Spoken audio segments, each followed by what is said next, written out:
A very good morning, viewers. You're watching Republic TV and I'm Priyanka Das. And I welcome you to today's segment of Quick Morning, where we delve into the latest updates from around the country and across the world to set the tone for your day. The election campaigns in Jammu and Kashmir to former Andhra Chief Minister Jagan Mohan Reddy's visit to Tirupati. Stay tuned as Republic TV brings you the ground realities of these developments. But that's not all. We'll also be bringing you the latest updates from the realms of business, sports and entertainment in our jam-packed lineup for this morning. So let's kickstart today's mega news day here in Republic, as always with the nation first this quick morning.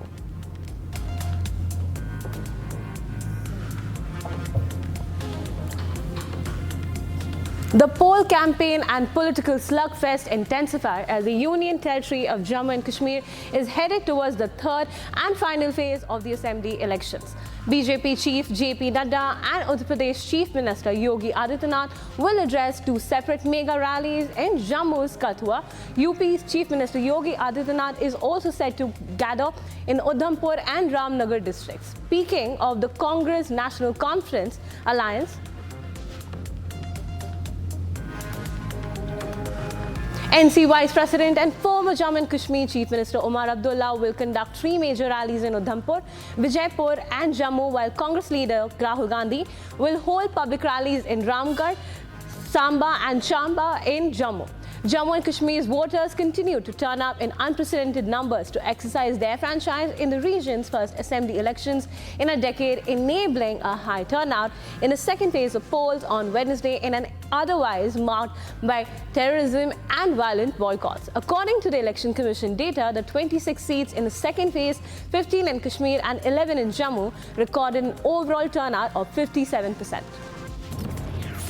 Union Home Minister Amit Shah extended an olive branch to terrorists in Jammu and Kashmir, asking them to give up arms and approach the government for talks. Shah asked the terrorists to give up arms and approach the government for talks, or the armed forces would hunt them down.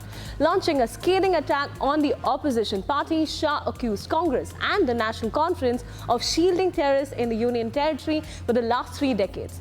Promising a terror-free Jammu and Kashmir, the Home Minister said that if the Congress National Conference Alliance won the Assembly election, they would implement Pakistan's agenda in the Union Territory.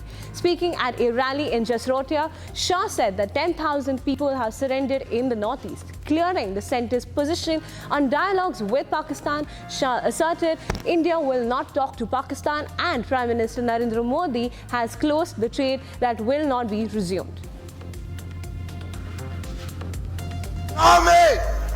जिन्होंने जम्मू कश्मीर को 40 साल तक आतंक की परछाई में रखा, वो चुनकर आए तो यहां पर पाकिस्तान के इरादों की जीत होगी। पाकिस्तान के इरादे, मुझे बताओ, एनसी कांग्रेस पीडीपी जीतेंगे तो पाकिस्तान के इरादों की जीत होगी या नहीं होगी? बोलो जरा, होगी या नहीं होगी?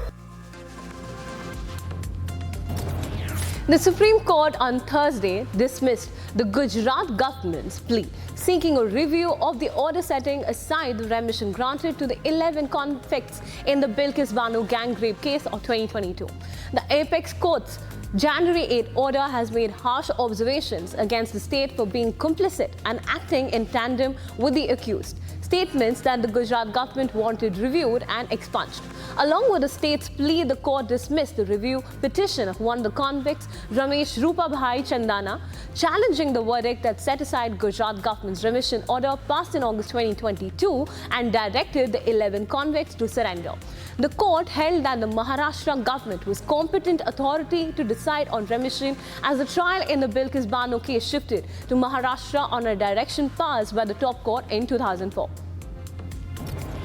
The Aam Aadmi Party has accused the central government of killing democracy in the Municipal Corporation of Delhi after Delhi Lieutenant Governor Bilkis overturned the postponement of the election for the final seat of the MCD Standing Committee. Now, former Delhi Deputy Chief Minister and AAP leader Manish Sisodia claimed that the LG acted to ensure BJP councillors secured control of the key committee seat at the behest of Prime Minister Narendra Modi. Sisodia alleged that BJP councillors had been tipped off in advance about the LG's directive, accusing them of waiting in the MCD house while AAP and Congress councillors had left. The Standing Committee is a powerful body within the MCD, overseeing financial and administrative decisions. Now, control of its composition is seen as crucial for the governance of Delhi's municipal affairs. ताकि LG साहब ने commissioner MCD को चिट्ठी लिख के कहा है कि 1.5 घंटे के अंदर यानी कि 10 बजे तक एमसीडी के स्टैंडिंग कमेटी का चुनाव संपन्न कराया जाए.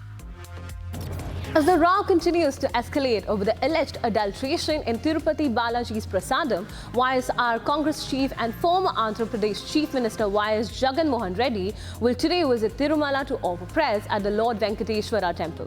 Jagan Reddy's visit comes as part of a series of rituals organized by his party across various temples in the state in the aftermath of its election debacle.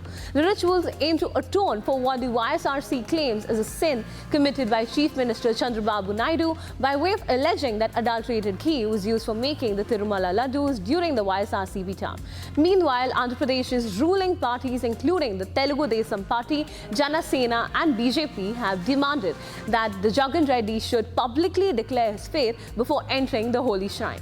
The NDA government has demanded that Jagan Reddy should sign a declaration as required by the TTD guidelines affirming his belief in Lord Venkateshwara before entering the temple.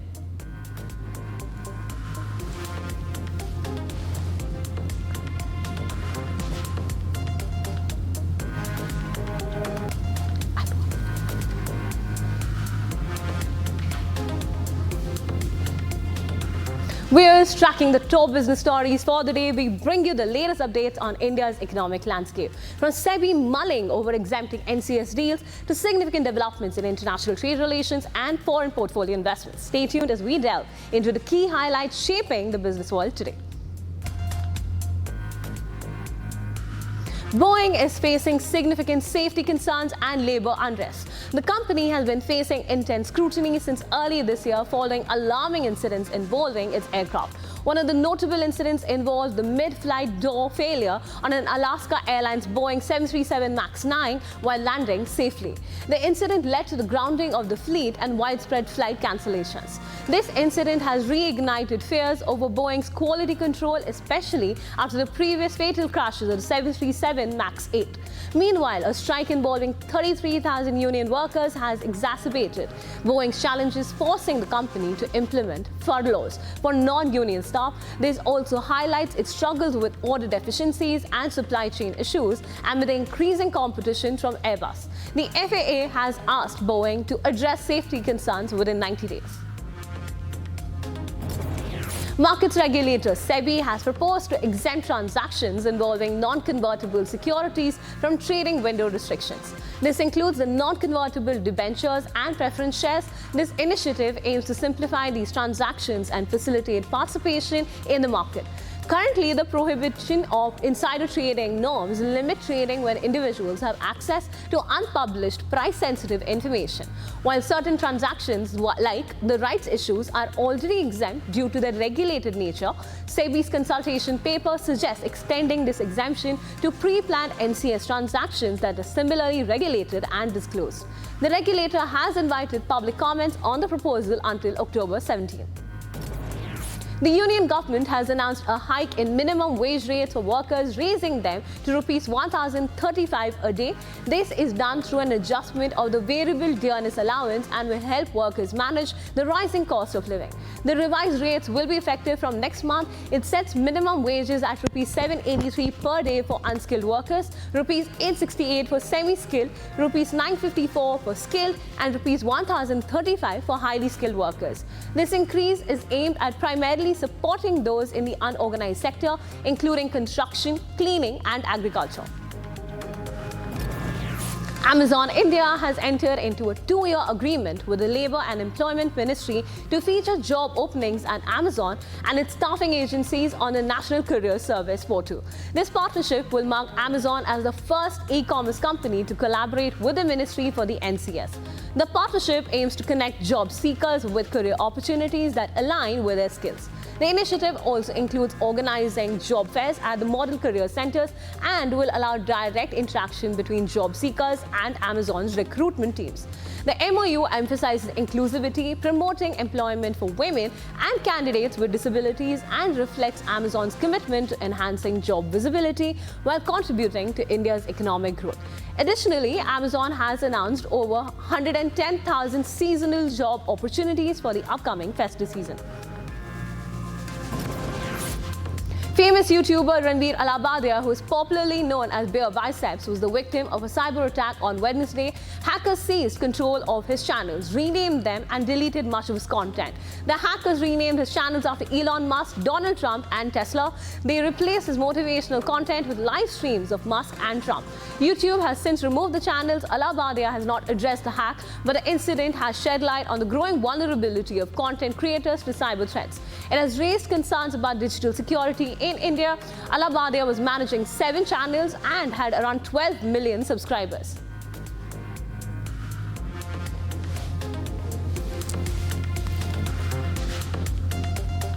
Moving on to our international segment, where we are tracking the ground pulse of some of the biggest global headlines. Today, we delve into significant developments from around the world, from tensions in the Middle East to protests against Israeli Prime Minister in the US. Stay tuned as we unravel the latest updates shaping the global landscape. Buildings in Beirut have been heavily damaged following a reported Israeli strike hitting an apartment building in city's Dahiya suburb.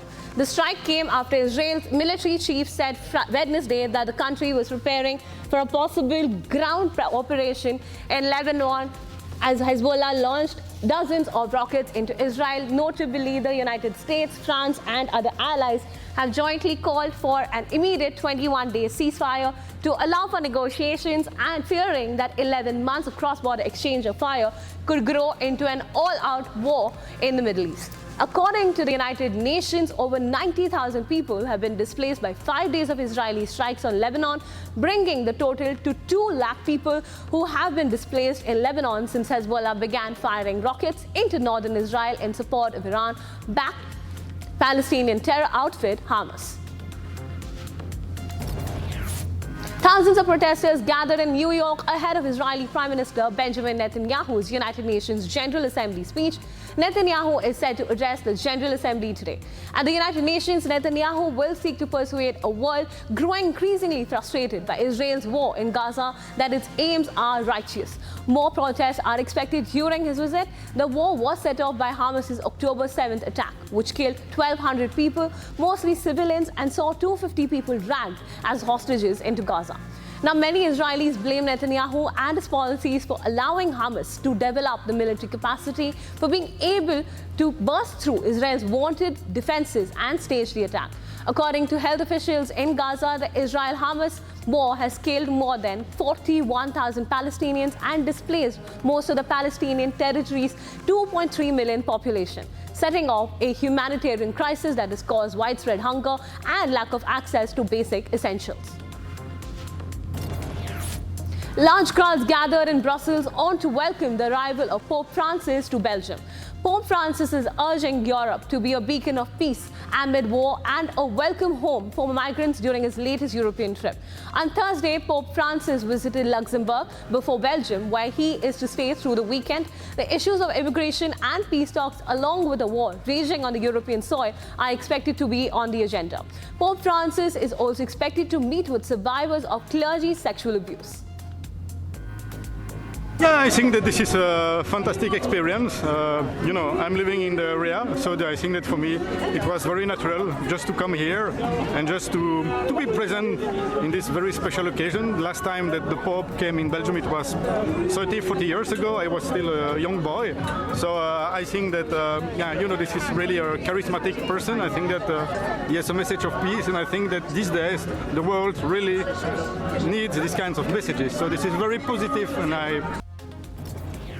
New York City Mayor Eric Adams has been indicted on federal charges accusing him of taking illegal campaign contributions and bribes from foreign nationals, including lavish overseas trips, in exchange for favors that included helping Turkish officials bypassing a fire safety inspection for a new diplomatic tower in the city. Prosecutors say Adams received free and steeply discounted flight upgrades valued at more than $100,000, free stays in opulent hotel suites, expensive meals, as well as campaign contributions from straw donors, some of which helped him qualifying for more than the $10 million in matching public campaign funds. Adams remains defiant, saying that he would not resign and termed the investigation were politically motivated.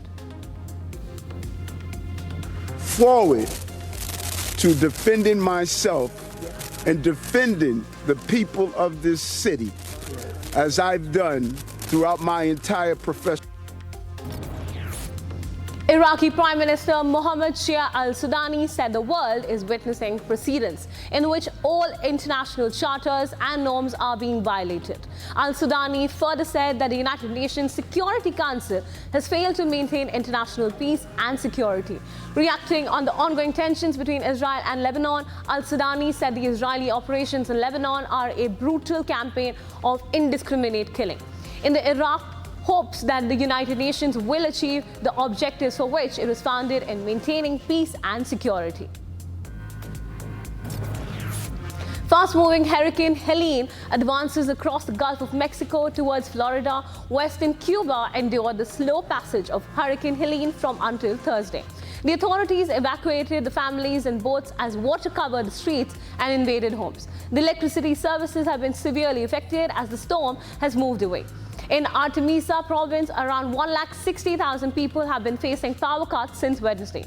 According to local media, around 800 people living in the flooded areas had to be evacuated. Cuban capital Havana also experienced an uptick of wind and rain overnight without any damage. Helene is the 8th named storm of the Atlantic hurricane season, which began on June 1st.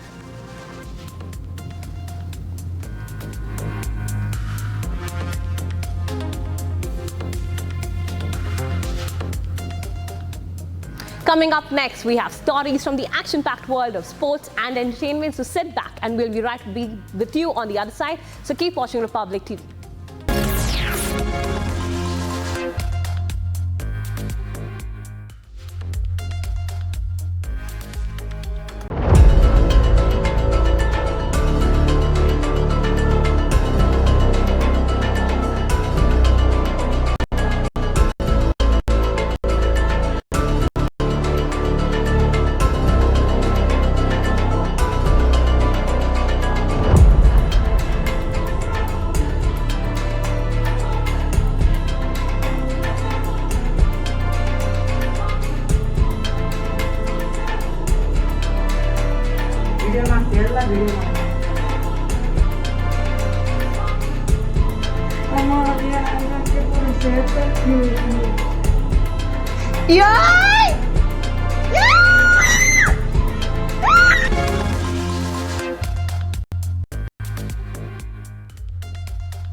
Welcome back, viewers. You're watching Quick This Morning on Republic TV, where we bring you sports stories at the moment. Now, India is facing Bangladesh in the second test match that will be played at the Green Park Stadium in Kanpur. India had won the first test match and they lead the series 1-0. This will be the final test match of this series. Both teams engaged in an intense training session on a bright sunny day after their arrival in Kanpur. The Rohit Sharma-led Indian team has taken a 1-0 lead in the two-match test series against Bangladesh. Team India won the first test by a massive margin of 280 runs at the M.A. Chidambaram Stadium in Chennai. India's big home season got off to a great start and they will continue to win with the winning momentum.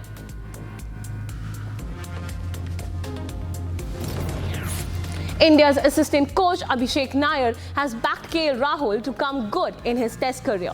Rahul, who recently came back from an injury, failed to get going in the first India vs Bangladesh test. India assistant coach Abhishek Nair is hopeful that KL Rahul's test career will have a turnaround under coach Gautam Gambhir, and he will return to form in the Kanpur test against Bangladesh. After a 7-month break, Rahul's return in the first test against Bangladesh in Chennai was underwhelming, with scores of 16 and an unbeaten 22. Despite his struggles, Rahul remains a key part of India's plans, but questions have been raised about his batting approach in the longer format. Derrick Rose's last act as an NBA player came in the form of a letter to the game of basketball, addressing the highs and lows that he experienced over a 16-year pro career, and with that, his career ended on his terms. Rose, the #1 overall pick in the 2008 NBA draft by his hometown Chicago Bulls and the league's MVP in 2011, announced his retirement. He was and still is the youngest MVP winner in NBA history, claiming that award at the age of just 22. Rose was the league's Rookie of the Year in 2008-2009 for the Bulls, was the league's MVP 2 seasons later, and was an All-Star selection in 3 of his first 4 seasons. Besides the Bulls, Rose would also play for the New York, Detroit, Minnesota, Cleveland, and Memphis. He also spent last season with the Grizzlies, returning to the city that he called home for his 1 season of college basketball.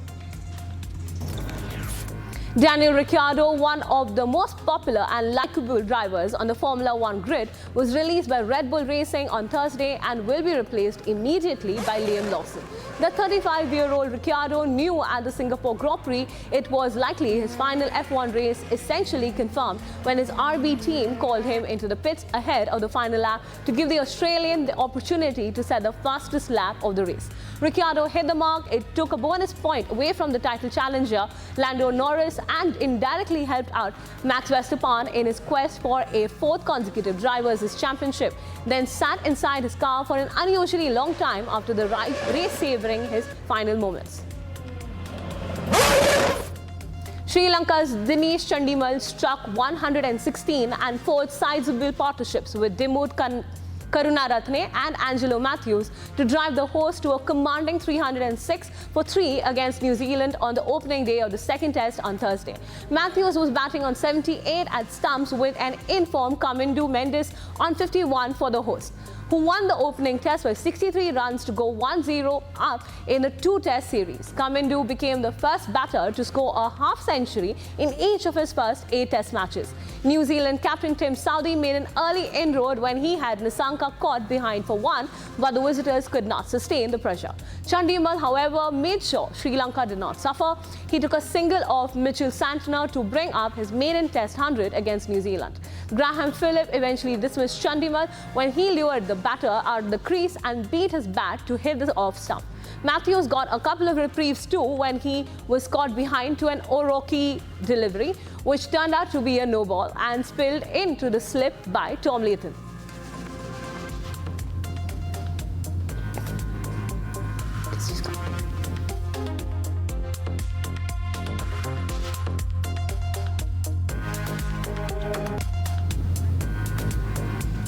Viewers, now it's time for some stories from the world of glitz and glamour and all things entertainment.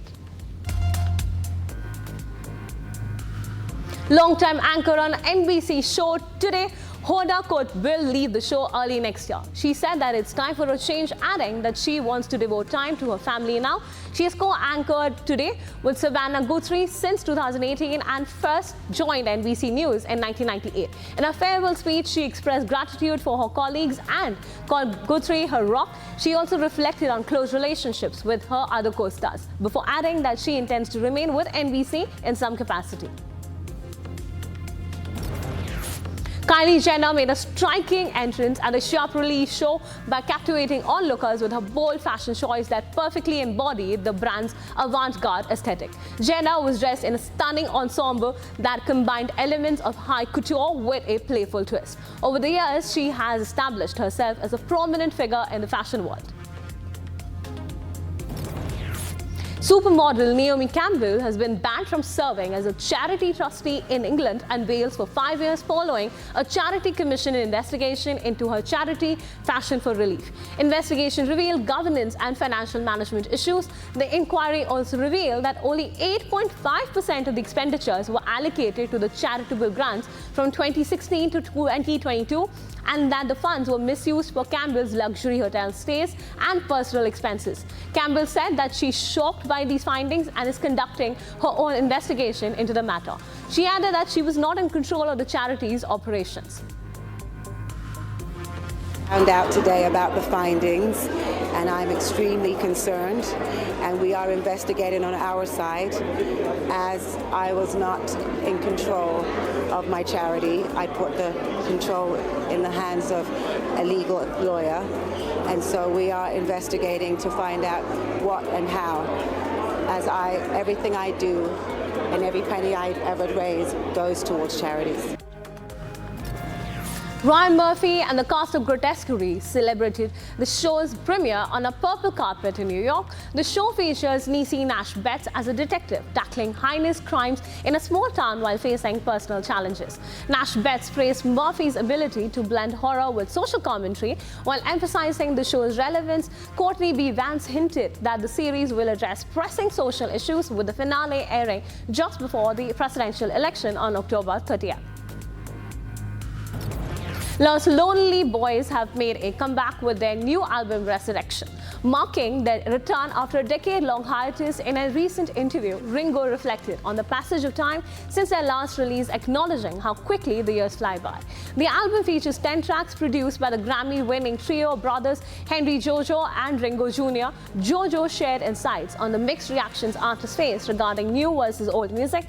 He emphasized that their creative process is all about personal fulfillment and sharing quality work. Currently, the band is wrapping up a 29-date tour across the US.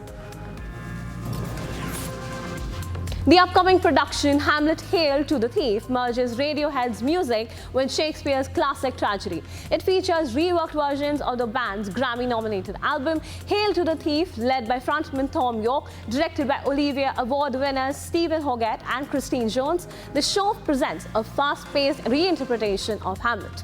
It is set in a surveillance set rife with paranoia as it explores as awakening of Hamlet and Ophelia to the corruption in Denmark. Yorke expressed both excitement and intimidation about adapting the album's music to enhance the narrative, using it to evoke the themes of grief and paranoia inherent in the play. The production will debut in 2025.